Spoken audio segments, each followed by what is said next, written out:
Assalamualaikum warahmatullahi wabarakatuh. Alhamdulillahirrabbilalamin. Wassalatu wassalamu ala asrafil anbiya wa mursalin wa ala alihi wa sahbihi ajma'in. Amma ba'du. Pada kesempatan yang berbahagia ini, pertama-tama marilah kita meningkatkan ketakwaan kita kepada Allah Subhanahu wa taala dengan mengerjakan segala perintahnya dan menjauhi segala larangannya. Di samping itu, marilah kita bersyukur kepadanya atas segala rahmat, nikmat, dan taufik serta hidayahnya yang telah dicurahkan kepada kita sekalian.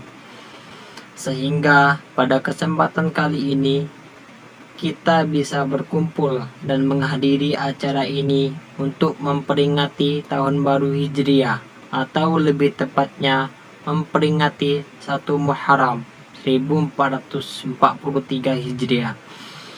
Hadirin yang saya hormati, khutbah yang akan saya sampaikan ini menerangkan tahun baru Islam. Untuk menghadapi tahun baru Islam ini, kita harus pandai-pandai mengoreksi pada diri kita masing-masing. Bagaimana hasil amal perbuatan yang telah kita lakukan? Apakah sudah baik atau masih buruk? Apabila sudah baik, kita tingkatkan, dan apabila masih banyak kekurangan atau masih ada kejelekan, bisa kita perbaiki lagi untuk masa kedepannya. Sebagai firman Allah Subhanahu wa taala pada surah Al-Hasyr ayat 8 yang artinya sebagai berikut: wahai orang-orang yang beriman, bertakwalah kalian kepada Allah, dan hendaklah setiap jiwa memperhatikan apa yang sudah dilakukan untuk hari esok-esok. Ayat tersebut memberikan pengertian kepada kita bahwa kita dianjurkan supaya takut kepada Allah Subhanahu wa taala dan mengoreksi diri kita masing-masing atas segala perbuatan yang telah kita lakukan untuk menghadapi hari esok atau hidup di akhir kelak. Khalifah Umar bin Khattab radhiyallahu anhu telah menetapkan perhitungan tahun Islam yang sangat populer disebut tahun Hijriah. Sebab tahun pertamanya ditetapkan mulai Hijriah Rasulullah Shallallahu Alaihi Wasallam dari kota Mekah ke kota Madinah, yaitu pada tahun 622 Masehi. Adapun tujuan sahabat Umar bin Khattab radhiyallahu anhu memilih peristiwa hijriahnya Rasulullah Shallallahu Alaihi Wasallam dari Mekah ke kota Madinah sebagai momentum yang paling tepat untuk menentukan awal tahun Islam, karena peristiwa tersebut mengandung makna yang sangat penting bagi umat Islam khususnya dan bagi umat dan manusia umumnya. Kita juga diperintahkan berhijrah sebagaimana Rasulullah SAW diperintahkan hijrah. Hanya saja hijrah yang harus kita lakukan sekarang ini adalah disebut hijrah qalbiyah. Apa itu hijrah qalbiyah?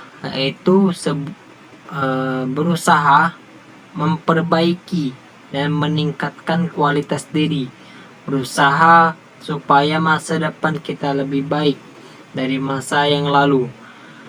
Hendaklah hari ini lebih baik dari hari kemarin, dan hari esok harus lebih baik dari hari ini. Maka peristiwa hijrah Rasulullah SAW tersebut marilah kita jadikan sebagai promotor atau pendorong untuk melakukan hijrah dari kemaksiatan menuju ketaatan, dari kemusyrikan menuju ketauhidan, dari kebodohan menuju kemajuan, dan dari kemiskinan menuju kecukupan. Pada bulan Agustus terdapat 2 momentum yang sangat bersejarah bagi kita semua, yakni dimulai dari bulan Muharram yang akan berlangsung dari tanggal 10 Agustus hingga 7 September 2021. Kemudian ada peringatan hari ulang tahun HUT kemerdekaan Republik Indonesia yang ke-76 pada 17 Agustus 2021. Alhamdulillah pada bulan ini kita baru saja memasuki tahun baru Hijriah, yaitu bulan Muharram 1443. Perlu kita syukuri karena bulan Muharram termasuk bulan yang mulia. Menurut Ibnu Al-Jauzi dalam kitab At-Tabsirah Juz 2 halaman 6, bulan Muharram adalah bulan yang mulia derajatnya. Dinamakan dengan bulan Muharram karena Allah Subhanahu wa taala mengharamkan peperangan dan konflik di bulan mulia ini.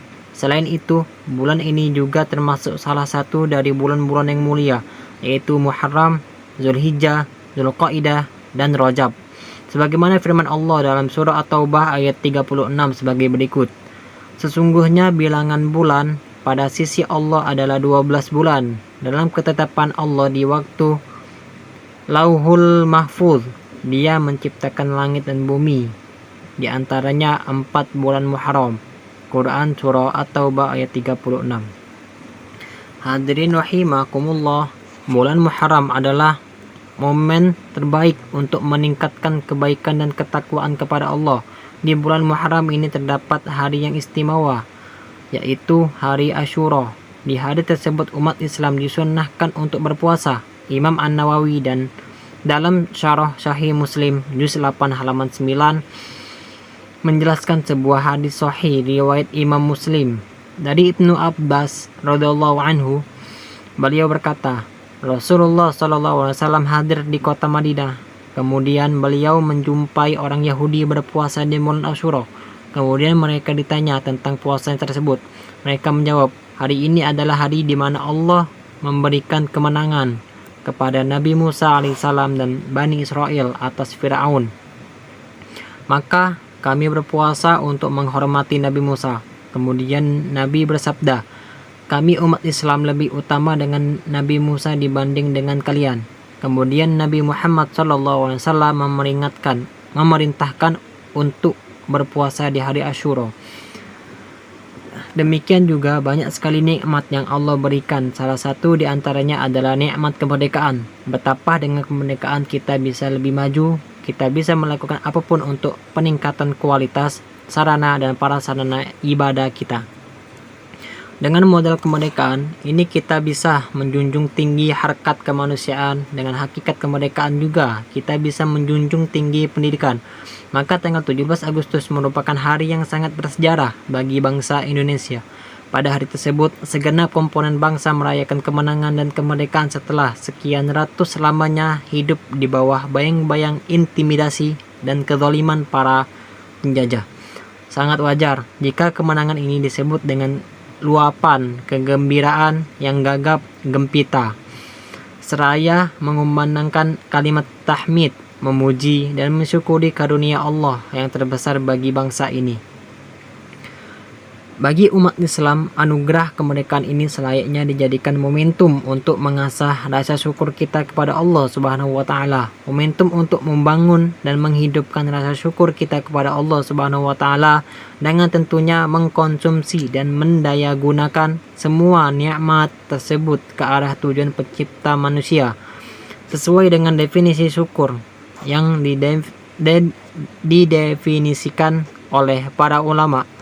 Asyukru huwa sorful abdi jami'a ma amana Allahu ila ma khuliqa liyajrihi.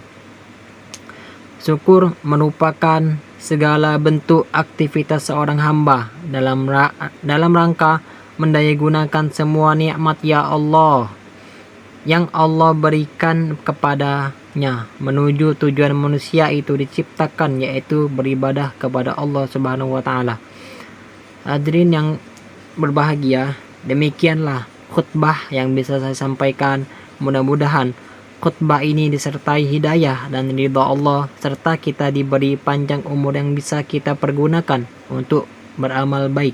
Amin ya rabbal alamin.